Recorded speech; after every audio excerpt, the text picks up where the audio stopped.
तो समझ छात्राओं का एमडी टेक्निकल क्लास में बहुत बहुत स्वागत है स्टूडेंट। ये वीडियो उन स्टूडेंट के लिए है जो अभी अभी जस्ट पास आउट हुए हैं, जिन्होंने डिप्लोमा या जिन्होंने बीटेक अपना कंप्लीट किया है। अभी पेपर खत्म हो चुका, हो सकता है प्रैक्टिकल चल रहा होगा।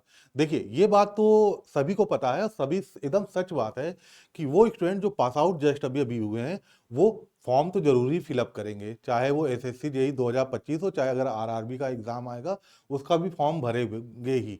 तो अगर फॉर्म फिलअप करेंगे इसका मतलब वो पेपर भी देने जाएंगे। बात समझिए, थंबनेल देख के आपको ये जरूर लगा होगा कि यार ये कैसे पॉसिबल है कि 3 महीने में कोई भी जूनियर एग्जामिनेशन को क्रैक किया जा सकता है। ऐसा तो पॉसिबल ही नहीं है। सर ने फालतू के वीडियो बनाने के चक्कर में ये चीज किया है, ऐसा बिल्कुल नहीं बेटा। बात समझिए, क्या ये बात सच नहीं है कि जो बच्चे पास आउट होंगे वो फॉर्म नहीं फिलअप करेंगे, वो फॉर्म भरेंगे? क्या वो पेपर देने नहीं जाएंगे? वो पेपर देने जाएंगे। ठीक। अब मेरी बात समझिए, इसका मतलब अभी भी अगर देखा जाए तो अक्टूबर लास्ट में पेपर है, ठीक है। अभी आपका पेपर एग्जाम खत्म हुआ सेमेस्टर वाला, लास्ट सेमेस्टर, और अभी आपको प्रैक्टिकल चल रहे होंगे। हम कहें अगर आपके पास 4 महीने का अभी भी टाइम है, लेकिन हम अपने पूरे स्टडी को 3 महीने तक ही सीमित करके रखेंगे, क्योंकि अगर जो भी हमारे 20-25 दिन आगे एक्स्ट्रा मिलेंगे वो, क्योंकि 3 महीने में बहुत सी चीजें ऐसी रहेंगी जो नहीं हो पाएंगी, उसके लिए आपको एक साथ समझिए बैकअप डे मिलेगा। अब मेरी बात समझिएगा, देखिए, चाहे सिलेक्शन हो चाहे सिलेक्शन ना हो, ठीक है, लेकिन अगर आप क्या कहते हैं, आपका सपना है कि नहीं भाई मुझे एक ना एक दिन जूनियर इंजीनियर बनना है, और आप 2025 के एसएससी जेई या आरआरबी जेई को टारगेट भी कर रहे हो, इसका मतलब है बेटा पेपर देने तो जाओगे ही जाओगे, तो क्यों ना जितना अभी हो सकता है, जितना भी आपके अंदर पोटेंशियल है, पूरी जान लगा के एक बार तैयारी क्यों ना कर लिया जाए। देखिए, जिन स्टूडेंट ने कभी डिप्लोमा या बीटेक में कभी कॉलेज ही नहीं गए हैं, कभी उनको पता ही नहीं है कि सिलेबस क्या है, ये वीडियो उनके लिए नहीं है, क्योंकि पॉसिबल नहीं हो पाएगा कि 3 महीने में वो कुछ कर पाएंगे, ज्यादा कुछ नहीं कर पाएंगे। हो सकता है एक आध दो एक्सेप्शन छोड़ दिया जाए, पर ये सच बात है। ये वीडियो उन स्टूडेंट के लिए है जो कि पास आउट हुए हैं, उन्होंने डिप्लोमा या बीटेक में थोड़ा सीरियसली पढ़ाई किया है। हाँ, ये अलग बात है कि अगर किसी कॉलेज की बात करें तो ऐसे सिर्फ 5-6 ही बच्चे निकलते हैं जिन्होंने पूरा अपना डिप्लोमा या बीटेक को सीरियसली पढ़ा है। तो अगर मैं बात करूं तो मेरी बात उन्हीं छात्राओं से हो रही है जो अपनी इंजीनियरिंग को थोड़ा सा सीरियस रह के पढ़े हैं, ठीक है।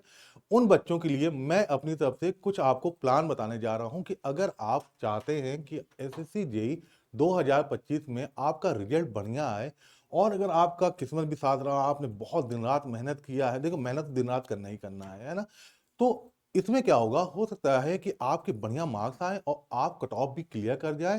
क्योंकि मेरी बात समझिएगा, मैंने ऑफलाइन में बहुत ऐसे स्टूडेंट दिखे भी हैं, बहुत का मतलब 1000 में ऐसे 10-15 बच्चे दिखे जो कि पहले ही अटेम्प्ट में अपने जेई को क्रैक किए हैं, ठीक है। तो आइए ध्यान समझते हैं करना क्या है, ठीक है।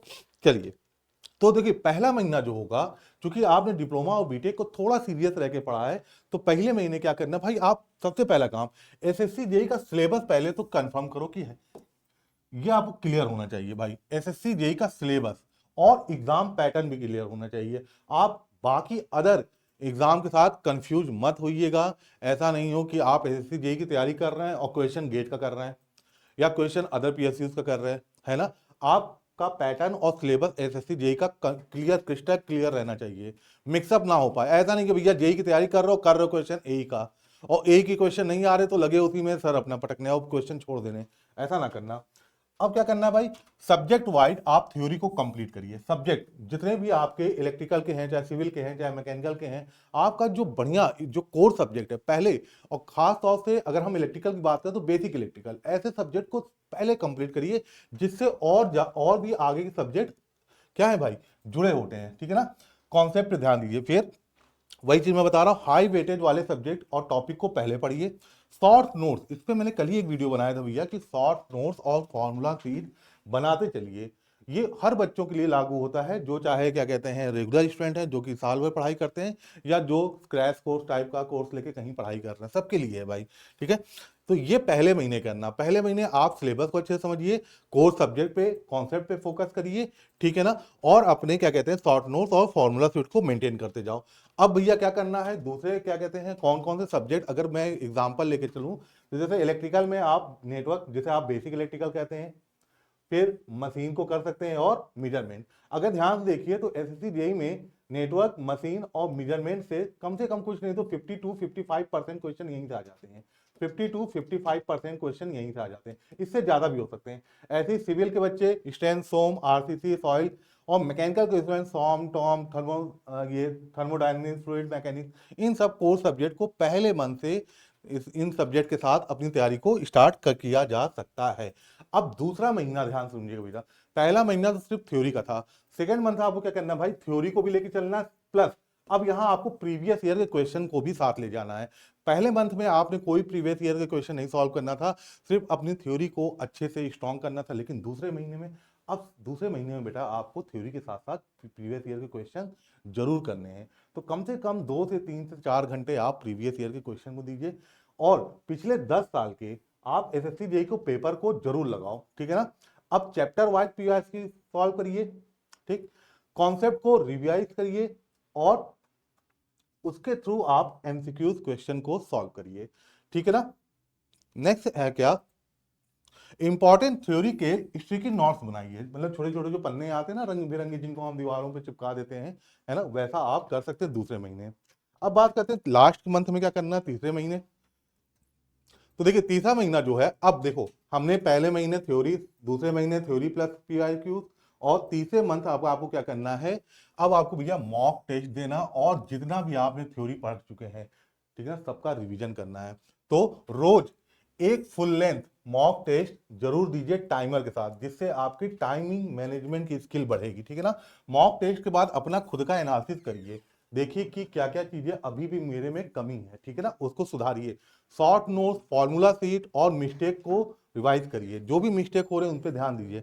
ध्यान रखिएगा अब नए टॉपिक पढ़ने से बचिएगा, क्योंकि अब अगर आप किसी भी नए कॉन्सेप्ट पे जाएंगे, मैं उन चीज की बात कर रहा हूं जिनको आपने डिप्लोमा बीटेक में भी नहीं देखा है, मेरी बात समझ रहे हैं, जिनको डिप्लोमा या बीटेक में आपने पढ़ा ही नहीं है।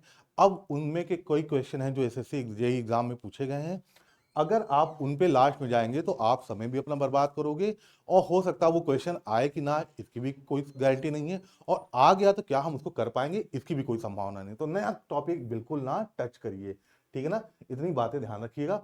अंतिम समय में कुछ बातों को ध्यान रखिएगा, टाइम टेबल बना के पढ़ने से क्या होगा भाई, थोड़ा सा आपका डिसिप्लिन मेंटेन रहता है। खैर ये तो अपनी अपनी बात है, बहुत बच्चे विदाउट टाइम टेबल के भी जब उनको मौका मिलता है तब अपनी पढ़ाई कर लेते हैं। बहुत ऐसे स्टूडेंट हैं कि वो जॉब में है ना, किसी की जॉब ऐसी भी है जिसमें टाइमिंग का कोई फिक्स नहीं रहता है ना। तो ऐसा नहीं है कि टाइम टेबल बना के ही काम हो पाएगा, बिना उसके भी कर सकते हैं। एक चीज ध्यान रखिएगा, मोबाइल और डिस्ट्रैक्शन से दूर रहिए। अब आप कहेंगे सर जी अगर मोबाइल से दूर हो गए तो फिर हम आप लोग से कैसे जुड़ेंगे, बात सही है भाई। इसके लिए क्या है, आप एक या दो किसी पर्टिकुलर टीचर को मतलब पहले से ही आप कंफर्म हो जाओ कि हमको इन्हीं से पढ़ना है। तो जब भी मोबाइल ऑन करिए, ऐसा नहीं कि अब यूट्यूब पे 1000 लोग पढ़ा रहे हैं तो हजारों के पास जा रहे पढ़ने, है ना, एक दो तो आपको कोई बढ़िया टीचर होंगे, आप उनसे पढ़ाई अपनी करिए बस, ठीक है। ये सब बातें तो वही है बेटा, टेस्ट दीजिए, कहाँ सुधार हो उसको देखो, है ना। अब मेन चीज ध्यान रखिएगा बेटा, हेल्थ रूटीन ये सबसे मेन चीज है। अपनी जब तक आपका सेहत नहीं सही होगा, जब तक आप शारीरिक और मानसिक रूप से स्वस्थ नहीं होंगे, तब तक इतना बड़ा गोल को अचीव करना मुश्किल है। मेरे बच्चों, अगर सफलता नहीं भी मिली तो की गई मेहनत आज तक कभी बर्बाद नहीं हुई है। अगर आप ये 3-4 महीने में जी जान लगा के मेहनत किए और मैं कहता हूँ कि सफलता भी नहीं मिली, फिर भी क्या वो जो ज्ञान आपको 2-3 या 3-4 महीने में आपने पाया, मेहनत करने का जो आपको एक्सपीरियंस मिला, क्या उसको कोई आपसे छीन सकता है, वो नहीं छीन सकता है, ठीक है ना। क्योंकि लाइफ कभी भी एंड अभी नहीं हो रहा है, ये पहला एग्जाम नहीं है। आपको अगर 2025 नहीं तो 2026 का टारगेट करोगे तो कम से कम ये 3-4 महीने का जो आपका मेहनत है ये आपके से कोई नहीं ले सकता, ये आपके साथ ही रहेगा, ठीक है ना। तो इन बातों का ध्यान दीजिएगा और वो अपना कॉन्फिडेंस को बनाए रखिए, ठीक है ना। सबसे ज़्यादा इंपॉर्टेंस है खुद का कॉन्फिडेंस बना के रखना। फॉर्म भरना है, पेपर देने जाना ही है, तो क्यों ना यार एक जान लगा के दिया जाए पेपर देने, होना ना होना वो अलग बात है, ठीक है ना। इन सब बातों का आप ध्यान रखिए और आप सफल हों, ठीक है ना। बहुत बहुत धन्यवाद।